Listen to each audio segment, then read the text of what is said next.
in many parts of Nigeria, temperature ranges from between 30 and 41 degrees Celsius. Increasing temperatures in Nigeria appear to be a consequence of global warming. Channels television correspondent Yomi Otaigbe tells us how Nigerians are coping with the situation. The use of different fanning mechanisms to reduce the prevailing heat that seems to permeate most parts of the country, despite a few rain showers.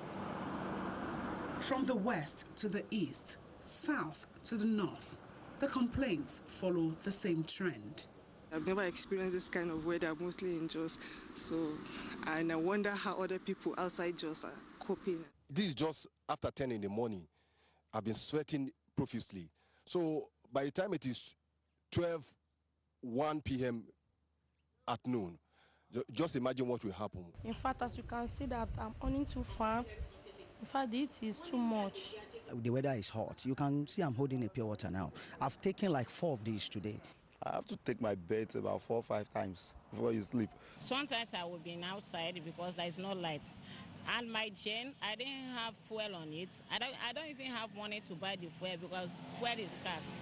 I don't know whether it's climate change or because of the climate change. But by now, we're supposed to have rain. Rain's supposed to fall. Global warming is one of the major probable factors that leads to this extreme weather effect. To the farmers, of course, we are afraid there may be shortage in yield. This situation, according to medical practitioners, has its negative health effects. Even though sweating is a good body reflex, body process that helps to keep the body cool. But with excessive and persistent heat, people tend to sweat more, so they're more dehydrated. Okay, and if they don't drink water, they can have problems with lack of body water, which is what we call dehydration, and it has its own problems. In the extreme of cases, they could have shock. The sun can also lead to changes in the skin, especially the people who have, these albinos, who have albinism. The 2016 weather forecast by the Nigerian Meteorological Agency, NIMET, perhaps points to an expected persistence in the unusual weather. Our rainfall prediction this year indicates that the rainy season in Nigeria will be characterized this year by late onset, early cessation, lower than normal rain in many parts of the country. With this prediction by NIMET, how can Nigerians protect themselves against the health implications of this harsh weather? If you have the opportunity of being out there, look for shady areas. You need to take a lot of fluids, at least between 3 to 4 liters a day, of water. But when you see a child that is becoming a bit restless and, sweating excessively, you know that, well, you need to do something as quickly as possible. Rehydration is the first thing, and that's the key word.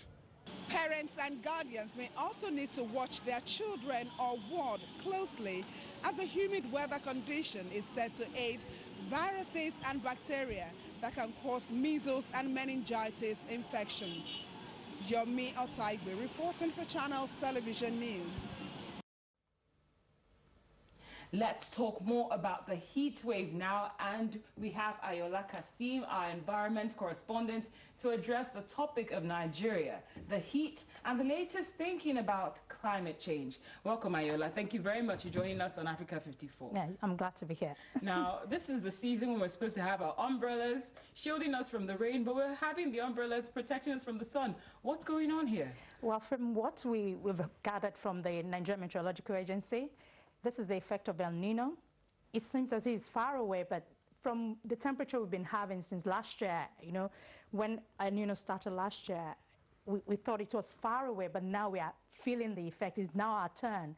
And then we've been warned that we should expect late onset of rainfall. So that's basically what is going on now. And then the transition, the heat is particularly high. We can feel it more now because of the transition from dry season to the rainy season. But do we really have it as bad as we think? Because when I think about what's going on in Southern Africa, I feel like we don't have it too bad. No, we don't. We don't want to get to that level. Hopefully we won't. But what's going on in Southern Africa? El Nino seems to be more... Yes, they feel it more, and that is where you can see the drought, you can see their animals dying and things getting really bad over there. So that is it. We don't have it as bad. The only effect we have here is on our farmers. So they are warning us now, the farmers should take note, because the late onset of the rainfall, especially during the May-June period when they will be planting. So now is the time we should do something about our irrigation system and make sure that we prepare, not for the rainy day this time, but then for the dry spell. Well, I think it's going to get hotter in the days to come. Are we looking at rain sometime soon? Because this heat is appalling. Well, it will rain. So just calm down. But is the rain going to bring heat or some coolness? Well, from what we've seen, it's been raining like this afternoon, just like we had some drizzle. But then because the land has been very dry, so it will suck up this rain. So you won't feel it as much as you should, especially during this time. We should be having rain. Yes, we should. By now, April, we should be. But then we've been warned that we should expect low moisture and heightened dryness. Well, so really, is there anything we can do at this point to not to feel this effect as badly as we're feeling right now? Because it's getting worse. Well, I don't want to go religious on you, but then just pray. Just do that, because, and then, drink more water if you can. So get yourself moisturized, hydrated, and then if you don't have to really go out like that, then stay in a cool place. Bathe as much as possible, drink water, fluid, anything that will keep you hydrated, and then just pray. We're going to pray. I think that's all we have left at this point, so I think this will also help us at some point. And then hopefully, because whether we like it or not, we are contributing. That's what we don't want to say. They might say we are really contributing in minute, but then we don't have power supply. So everybody wants to use generator. Even at our population, that's just one thing that we don't really consider. But at temperature, the more human beings you have, the warmer it is. When all of you are in a room, you see that it's very warm. So because of our increase in temperature, and then we use generator. So we just hope the government will do something about power supply, and then things will move on from there. I hope so too. Ayola Kassim, thank you so much for joining us in Africa 54. We appreciate your time, and we hope that by the time we have you, it will be a lot cooler. Let's just hope we don't have flash flood by then.